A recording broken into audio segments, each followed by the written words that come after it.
Welcome to the Elementalist Righteous Fire Nuke. It's not all that different than the original Righteous Fire bombing Chieftain I made back in Harvest.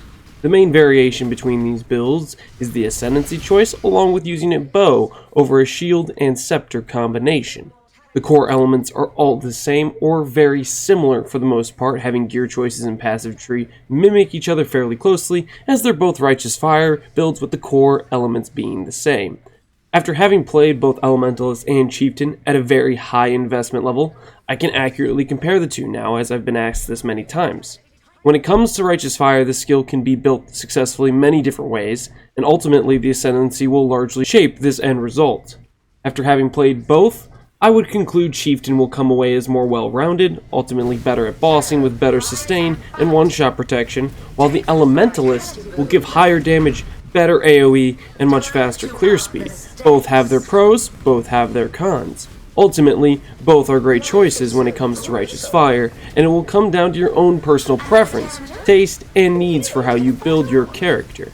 I probably don't mention this enough in my build guide videos, but I really want you guys to make these builds your own. Adapt the build to how your own playstyle and methods of improvement are. Don't feel limited to following exactly what I do cookie cutter style, as it's a pretty boring way to play the game. Experiment a little, live a little. I believe in you guys. Now let's jump in game to go over all the details of the build. Now that we're in game, we're going to go over the gear, the passive tree, the Ascendancy flasks, all the good stuff. Before we get into that though, I'm going to mention briefly in the description, I'll be putting a text file to go over gear progression, basically early game recommendations or early budget starter gear, mid-tier gear, and then high-end gear. So that way, if you have a lower budget, you'll have an idea of what gear to shoot for. To start off with, when we're looking at the current gear I have though, I'm using a bow and a quiver. The reason for this is to have a big circle. Do we do better damage? No. Do we have faster clear?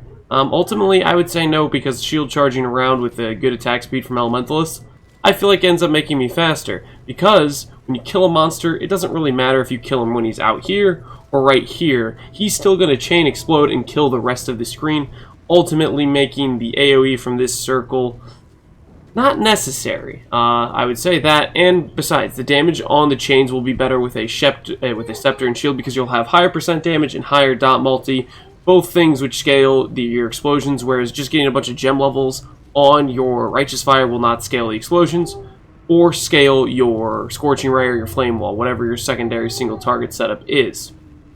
So the bow, I'd say, is expensive. I wouldn't recommend it. But if you want to craft it, if you do want to go the big circle route, if you want to impress your girlfriend or the girl across the street, or just someone with a big circle, who knows who's going to get impressed by that. But for crafting this, you use a faceted fossil with a corroded and a etheric. And you're going to basically spam this on a +1 support bow base or just a movement speed base. Basically, if you can't afford the +1 support, you're going to want to go with a lower dex requirement base, so that way it doesn't require a lot to put on the bow. You spam these 3 fossils. It's a pretty expensive craft. To hit +1 strength, +1 int, it's about roughly 1 in 13 tries based on Craft of Exile, but you could get unlucky, and you could take much longer, or you could get it very early on. RNG will be RNG.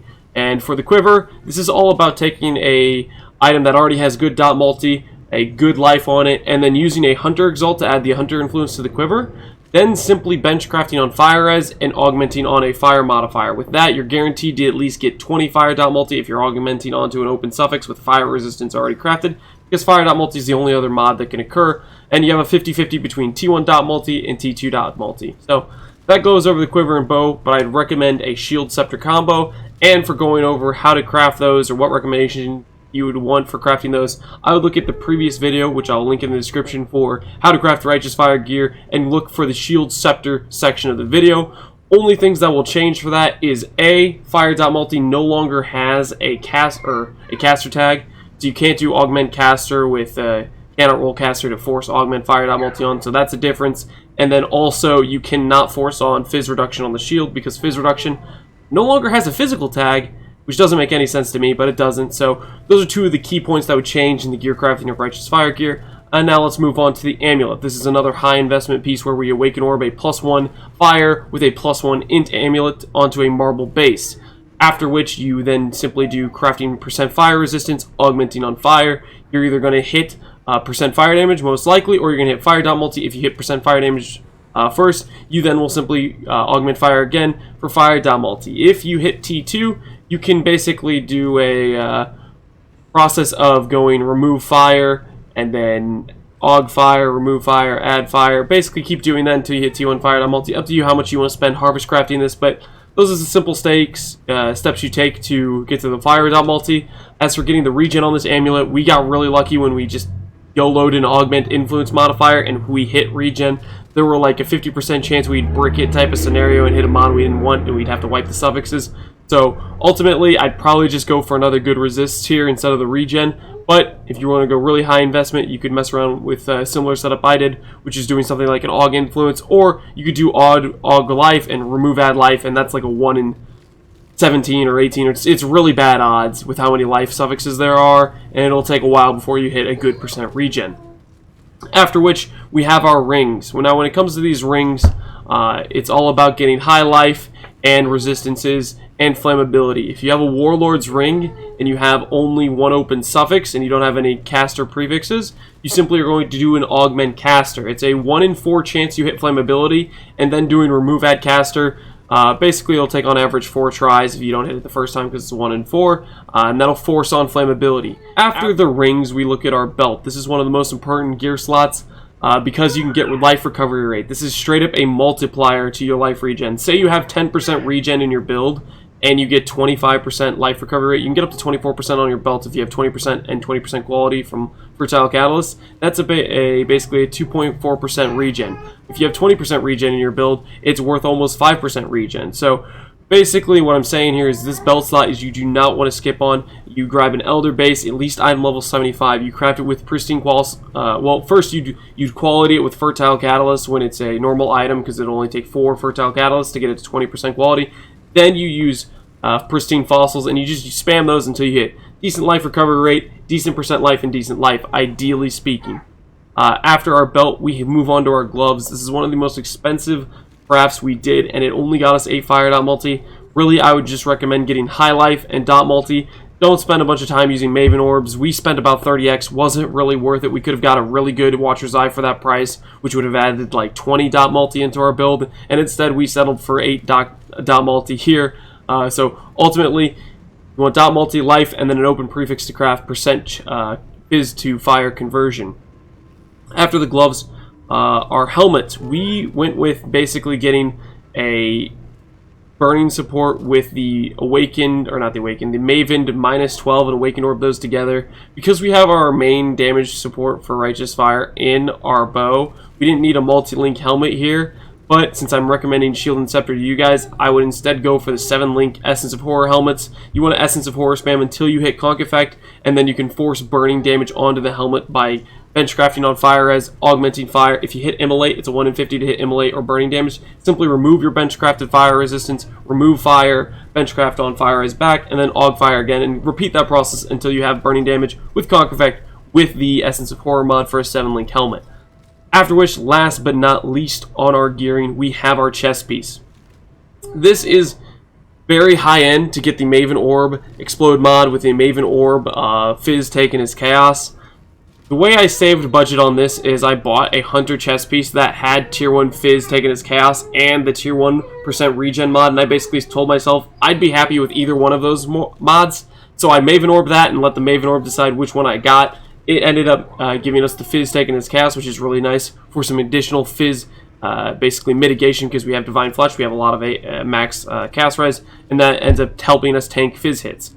After that, we Maven Orb the Explode mod. For getting the Explode mod to a point where you can Maven Orb, and this will be the same process for if you're just creating an Explode chest for decent explosions, is you simply Jagged Fossil until you hit Fizz taken as Lightning, as well as Reflect Fizz. After which, all you need is one remove non-fizz add fizz, and it'll guarantee force on explode mod, as the only other leftover physical mod on the item could be an explode on an item level 85 Crusader chest piece. Now, if you want to go for the Maven explode mod, you would then Maven Orb this and take a 50-50 at removing either the fizz taken as lightning or the fizz explode mod. So if you take off the Fizz taken as lightning, you'll upgrade the explode mod. If you take off the explode mod, you'll upgrade the Fizz taken as lightning mod. And you'll have to do either an augment Fizz or a remove non-Fizz, add Fizz again to force on the explode mod and keep driving with the Maven Orb. This is an expensive endeavor, but ultimately it'll give you a bit more AoE. I don't think, however, the additional percent damage for the explosions will change whether or not your chain exploding up through about 80% delirium. I think it will make a difference in 100% delirious mapping for how well you can chain explode, but until 100% delirious mapping, the 3% explosion versus the 5% explosion, I don't think it really matters. After that, you basically awaken orb the two chest pieces together, and then you harvest to finish up the chest piece, getting yourself some life, getting yourself some good resistances, and that's what we did here. Now, after all these gear pieces, let's go on to flasks. As always, we're using a small life flask, so that way it has the least amount of charge, use, expense. So that way, when we're using the Ryslotha Pantheon here, it only takes two ticks of Ryslotha for us to turn off our Righteous Fire. This is good because Righteous Fire, turning it off, will heal us more than just hitting a life flask will. And on top of that, often if you turn off your Righteous Fire, which is something you're going to want to do anyways if you just took a big hit, you'll heal up the full before you even use the full usage of your life flask, and you won't even get the full benefit out of a big life flask. And that's why I recommend the small life flask here with a remove burn. And it sounds like my son's acting up, so I should probably make sure he's doing alright over there. I'll be right back. I went and checked on him. He's actually pretty happy over there. He's making happy noises, so no worries there. Now, looking at the flasks, Mana Flask, I'd recommend a Remove Bleed, a Enduring Mana Flask. Now, on our build, we actually ended up getting a cannot be inflicted or unaffected by bleeding malevolence jewel. If you have this, you don't need the Remove Bleed Flask. Ultimately, though, this isn't the best in slot jewel. You'll probably want something if you're going for, high investment or power. I'd recommend recovery rate, malevolence, recovery rate, vitality, dot multi over time, malevolence, stuff like that. Those mods are going to be good. This was just a cheap 2-stat jewel, took care of bleed, just made us feel good, and we just bought it for a couple X, and we're like, yeah, we're happy with that. After the bleed flask, we have Force Flask. I pretty much use this in almost all my builds now because I'm really addicted to phasing and the ability to run through packs. It's extremely important because we aren't using shield charge to have this, as we don't have a good way to basically phase through monsters these days. So I do like it quite a bit. After that, we are using a Granite Flask. This is a decent flask to use. If you're using Wave of Conviction plus Combustion to ignite enemies, a Cinder Swallow, which will give you Onslaught, will end up giving you more damage as well, and that'd be a viable option too. Simply one we just threw on to switch out our Despair Flask, our Witchfire Brew, since we picked up Flammability, and we were like, yeah, well, let's just add some defenses. After that, last but not least, and always in our build, Quicksilver of Adrenaline.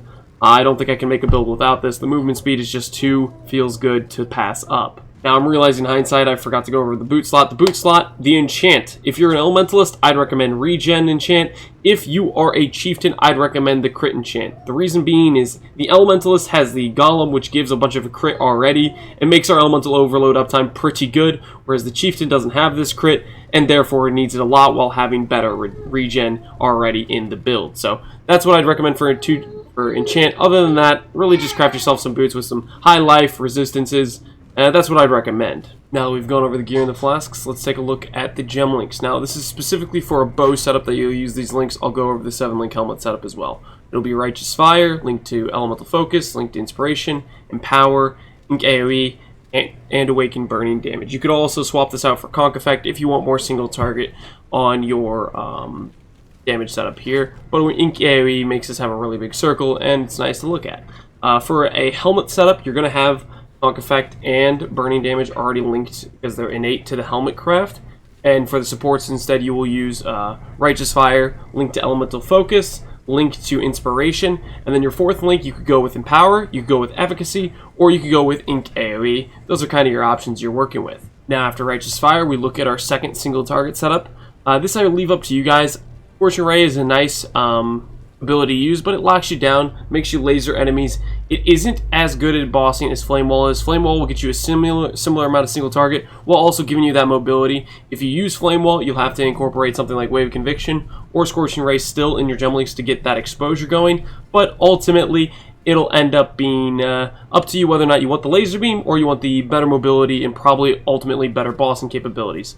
Or Scorching Ray, and this will be the same links for Flame Wall, except for Infused Channeling. You won't use Infused Channeling with Flame Wall, but you will use Efficacy, you will use Inspiration Support, or burning damage support. I use inspiration support here to generate inspiration charges for my Righteous Fire. If you're not using inspiration in your Righteous Fire, then you don't necessarily need inspiration support in your Scorching Ray setup, because it's not necessarily the best link. Something like Controlled Destruction will be better, or Awakened Swift Affliction. That'll also be more damage there. I put this in the 5-link setup with my helmet. Ultimately, you probably want another 6-link worth of damage in your Flame Wall, in your Scorching Ray. I have link supports like Second Wind and Enhanced support. Ultimately, these are gem links we could drop, and we probably should have dropped for another million in single target for Scorching Ray, because our Scorching Ray was already around 2 to 3 million, and get another 50% more damage multiplier on there, and it would go straight up to 3 million or even 4.5 million, which would be a big boost to our single target DPS. Speaking of the links we have in here, we have Enhance with Divergent Second Wind. The idea of this is getting a fast Smoke Mine cooldown or a fast Flame Dash cooldown, so we can do those a lot. And then we just threw in Lightning Golem and Chaos Golem because we needed somewhere to put those. This confused a lot of people when they were watching me play this build, because there's a number 2 up here next to these gems. That just simply means it's supported by Second Wind, and it's saying we could cast that Golem skill twice in a row, because typically Golems do have a cooldown, and that's all that number is there. I only have 5 Golems, not 7. This fooled a lot of people, and fooled myself too. I was wondering, like, why do I have 2 Chaos Golems? And it's just because of Second Wind support, which occurred to me later on. After those links, we have Stormbrand for our Elemental Overload uptime.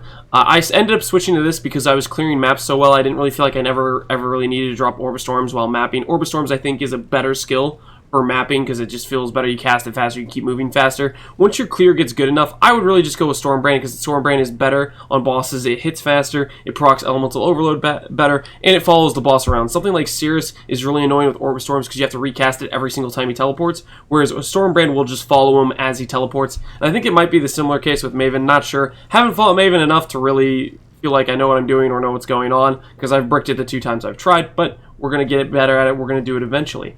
After that, we have Malevolent support. This is a great aura, pretty much the best aura you can use. 20% more damage, 20% skill effect duration. These are both great things. After that, Vitality for the sustain and the regen. And last but not least, Herald of Ash. This is only an aesthetic thing. If you want to go for a stronger build, I'd recommend a Flesh and Stone, maybe dropping Unwavering Stance, so that way you can blind nearby enemies, and then they hit you half the time. It would be a huge defensive layer, and Herald of Ash is ultimately just for the pretty looking explosions. You can drop this, it is not necessary, or you can go for something like a Aspect of the Spider and get 10% more damage and slowing enemies down around you. There are options that aren't Herald of Ash that are going to make the character more viable, and I would suggest those for you. After that, we have Summon Stone Golem, Summon Flame Golem, and Ice Golem. Just the rest of our golems, we have 1 of each. And then last but not least, we did an Abyssal Socket here. Ultimately, I'm not sure this is really worth the extra expense of crafting mediocre boots with an Abyssal Socket. I think it'd probably be a better idea to include something like an Enduring Cry, get some endurance charges in your build, get in an immediate health flask type of key you can press and just heal up yourself. Stuff like that I would look into. So I believe that covers all the gem links. Let's go ahead and go to the passive tree, which I already have open here. And then I just close it. But cluster jewels to start off with. For the large jewels, really the most important thing is having Burning Bright as one of the notables. You want at least 2 notables, one that will cause Burning Bright to come to the travel passive, because if you only have 1 notable, it'll appear back here, and it makes it more awkward for pathing. So ideally, you want at least 2 notables, one being Burning Bright. I'd recommend the item levels between 50 and 67 will have you the highest odds of hitting Burning Bright, and frankly, it can hit all the notables you want. The best possible notable cases for large cluster jewels are in between 50 and 67, and they also have the best odds to roll. Really, you just want to throw some Scourge Fossils or Auk Scours until you get something you like. So between those item levels will be the easiest for you to roll what you want. Ideally, the best case scenario jewel would be Burning Bright, Widespread Destruction, and then I'd say Prismatic Heart. That's going to be a little bit harder to roll if you hit Widespread Destruction with Burning Bright and you have an open prefix and you do an Augment Fire, you're pretty much guaranteed a notable, and a very high chance you'll hit Smoking Remains or Cremator, which give you the exact kind of node allocation you want here and will feel really good in the build. After the large clusters, you'll see this one is pretty much exactly the same as the other one we have here. They're both Smoking Remains. We have our medium clusters. Now, a cheap startup clusters, when you're getting into the build, you want to use medium clusters between 50 and 67 once again. And then you just roll for Burning Bright with alterations, and then Regal until you hit 1 other notable. Something like Student of Decay is great if you're going to end up min-maxing into Divine Flesh, because it gives you Chaos Res, but ultimately, If we were going to min-max this build fully, we'd go for something like a Flow of Life here, because it gives percent life, just as much damage, and regen, ultimately better stats than 13 Chaos Res. After Student of Decay, we have one Brush with Death with our Burning Bright. You'll notice every one of these mediums has Burning Bright. Brush with Death, I would want at least one of these in the build, because say you're running through maps and you're going to be killing like 50 to 100 monsters every couple seconds. That roughly translates to 50% regen, 100% regen per second randomly throughout the map. So if you run a map that has like less recovery rate, this node alone will sustain you. Even if you're degenning, you'll keep regenning to full just from killing a bunch of enemies and just speed mapping through. After that, other medium clusters that we care about is potentially getting a Wrapped in Flames with Burning Bright. This is a nice node to use because you can occasionally inflict cover enemies debuff in Ash, which makes them take 20% increased damage, which is a huge damage multiplier for us. I think it's worth it. You know, throughout a boss fight, you put a Stormbrand on them, they're going to take 20 hits in the span of about 5 seconds, 6 seconds, 7 seconds, something like that. There's a good chance early on in that fight you'll inflict Ash on them, and that'll be a huge damage multiplier for you. After Wrapped in Flame, we have Fan Flames, the last and the other very important, very vital. This node is actually mandatory. If you can't get a Burning Bright with Fan Flames, get Fan Flames with another notable, or just Fan Flames by itself. The reason this node is important is because it's how we chain Explode. So how this works is we have an enemy explode for a percentage of their life on physical damage. What we do is we convert that Fizz, some of it to fire. We have about 45% Fizz to fire here, another 20% here. Roughly 60% of the physical explosion is actually going to be fire damage. Then we ignite with that damage. When that enemy explodes and ignites the next enemy, that ignite damage is going to deal a lot more because we have scaling in ignite, whereas we don't have scaling for just flat out hits and explosions. So the enemy that is ignited will then proliferate that ignite to nearby enemies. Thus, if we ignite one guy, he's going to kill multiple, we're then going to explode, ignite others, and then they'll proliferate that ignite. I haven't tested without Fan the Flames. Well, I have a little bit on the other character, and it kind of felt just okay. I really think this is necessary to make the explosion chains feel that much better, especially considering you can have scenarios where you're fighting a delirium, and then you can kill a bunch of guys, and there will be more monsters that'll spawn in the same areas. Those corpses will still proliferate that ignite after they've died, I believe, and thus ignite and chain more guys and continually kill monsters throughout the delirium as you're doing it, from like a simulacrum standpoint, so to speak. So, now that we've gone over the clusters, let's go over the actual jewels. I recommend getting yourself fractured life percent jewels, and then just throw Scorched Fossils at it until you hit about 2 good notables, or not 2 good notables, but 2 good affixes, something like fire damage, fire.multi, burning damage, fire.multi.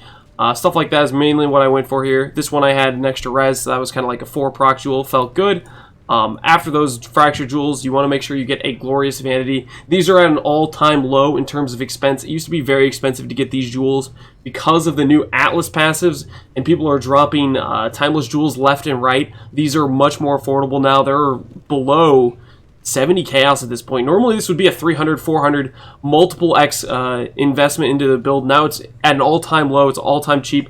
Make sure you get a Glorious Vanity. It needs to have in the name of Zabakua, that is the one of the 3 guys that will determine which notable you have, and that way it turns the agnostic notable here into Divine Flesh, which allows us to take our 50% of our elemental damage as chaos. It's a huge way to mitigate attacks like the Shaper Balls, which penetrate for 25, or to mitigate the damage we take from Righteous Fire. Because we're not specking for a lot of fire res, or max fire res, we can spec for a decent amount of max chaos res, and it translates to us taking less damage from Righteous Fire as well. After that, we have, of course, 1 Anima Stone. This is to get us 1 additional Golem, which feels really good because we get more buff effect, and we get another Golem, which is the Golem, Ice Golem, which gives us crit to help keep up our Elemental Overload. After Anima Stone, we have an Unnatural Instinct. This is a pretty expensive upgrade. It is a min-maxing type of thing. I wouldn't get this upgrade until quite a bit later on in the build. Really all it gets us is a bit more AoE. That's the main thing it gets us. You'll be fine operating with just another percent life, fire damage, burning damage jewel, as it's a lot cheaper and ultimately would make the build better bossing wise, but a little bit less powerful for clear, because 30% AoE for 3 nodes isn't necessarily the greatest investment. Frankly, if you're specking nodes over here, you could go for these AoE nodes and get more area damage on your Righteous Fire, stuff like that. I would save this upgrade for later on in the build. Last special jewel I have to go over right now is Transcendent Mind. Transcendent Mind is one of my new favorite things to use in Righteous Fire builds. It gives us 24 dot multi when it's right here, which is a huge amount of damage, and it's pretty cheap. So, or I don't know how cheap it is right now. Early on in the league it was expensive, but I believe it's gotten cheaper now because of how easy it is to get Alva upgrade chambers. The limiting factor is just getting the Transcendence Vial, which I'm not sure how expensive those are, but this should be relatively affordable. It'll give you a lot of dot multi, a lot of damage, and I would recommend it right here based on all the int nodes you don't spec into, which means you get a lot of dot multi out of this thing.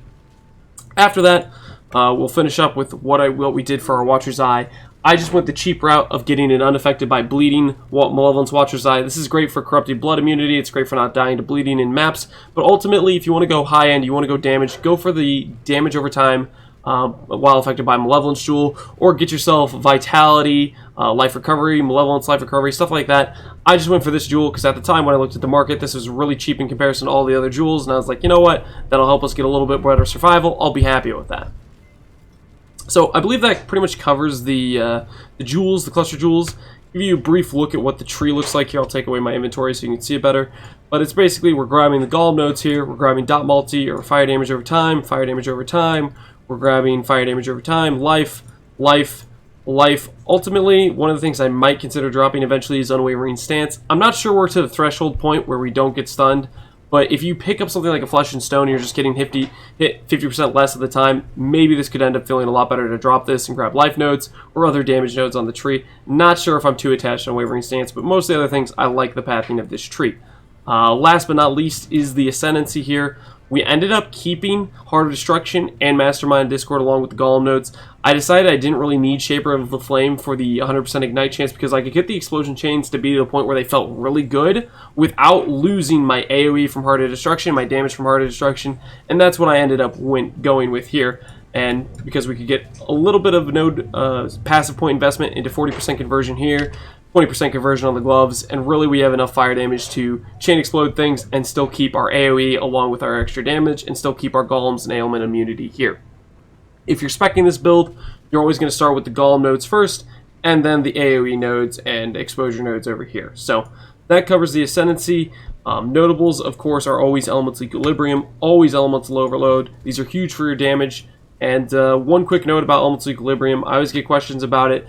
All you need to make sure, this is the important factor of when it comes to Elemental Equilibrium, is you want to make sure your Orb of Storms or your Stormbrand does not do any fire damage. If it does any fire damage, you need to figure out where you're getting that flat fire damage to spells in your build, and you need to get rid of it. It could be on your Scepter, it could be on, say you get a ring like this and you have 4 to 7 fire damage on per endurance charges. If I was using Enduring Cry, which I'd probably recommend, I wouldn't want that mod on there because it would brick my Elemental Equilibrium. I didn't take the time to put endurance charges in my build, so it's not bricking my EE. But once you start generating endurance charges, if it doesn't specify spells or attacks, it'll apply to both unless it's on your weapon. And so you got to be careful of things like that. So important thing about EE, just make sure you're not dealing any fire damage with your Stormbrand or your Orb of Storms. So that'll cover that. Now we're moving on to the Pantheon. Of course, it's always Slotha for the minor Pantheon. I just enjoy the ability to turn my Righteous Fire on and off. A lot of times throughout a boss fight, I've always preferred this one. This is what I highly recommend. Now, one shakeup here is normally I recommend Aracali, but this time I tested out Solo Solaris and I got some pretty positive results. One thing is you get Fizz reduction when you're only against like one boss, which is a great time to have it. It's a great amount of defense right there. Another thing is you get 8% reduced elemental damage taken if you haven't been hit recently. This helps you have a lot of over sustain if you haven't been hit recently, which is nice. Along with it, if you get a first time hit from a Shaper Ball or something, it's a good amount of damage reduction to help keep you away from one-shot threshold. And then on top of that, the most important portion of this thing that I have kind of fallen in love with is the node that says take no extra damage from critical strikes if you've taken a crit recently. What this means is if you roll a crit map, which is typically a very dangerous mod, and say you get crit once by a small attack, you will then be immune to the crit extra damage from the next 10 attacks that hit you or whatever for 4 seconds. So say for the next 4 seconds you keep getting hit and you get crit again, that crit will not hit you for additional damage, but it will proc the take no extra damage if you've taken a crit recently, which means you can continuously have this mod up where it's making it so you don't take critical damage if you keep getting crit within every 4-second span, because it'll keep resetting the recently tag of this and make it so you don't take extra damage. I think this is huge. I think this is massive. If you're getting hit and pounded a lot, if you're doing a huge Delirious map with a bunch of monsters all hitting you a bunch, they'll keep reprocking this and keep making it so you don't take extra damage from crits, which is a big safety feature in crit maps and just frankly mapping in general. I'm really impressed with this node. I felt good playing with it, and I think I am comfortable recommending it to you. If you don't like this node though, Arcali is always a great choice, and so is Lunaris as well. Lunaris is a pretty big win, and if you went without the stun node, potentially this could fix stun issues here if you decided to go without Unwavering Stance and pick up like something like Flesh and Stone for blinding nearby enemies. Now hopefully I covered everything pretty well, made sense what I was saying. I'm planning to eventually down the road in this league go for an even more perfected, even more min-max version of Righteous Fire, taking the Shield Scepter or even doing a Scepter ultra damage combo to the limits. But I'm going to save that for later on in the league. I really want to play some other skills, and one of the ones I'm excited about right now is doing an Inquisitor with really high EHP and doing wanding with it. So that's what I'm excited about. That's what I'm going to be working on next. Later on in the league, I'm probably going to come back to just see what I can do ultra min-maxed for Righteous Fire, but I'm going to save that for later. As always, I appreciate you guys watching these videos. Hopefully, everything I've said here made sense. I'm going to leave information in the description below that can hopefully answer additional questions you guys might have, and I will see you guys in the next video. Peace out, guys.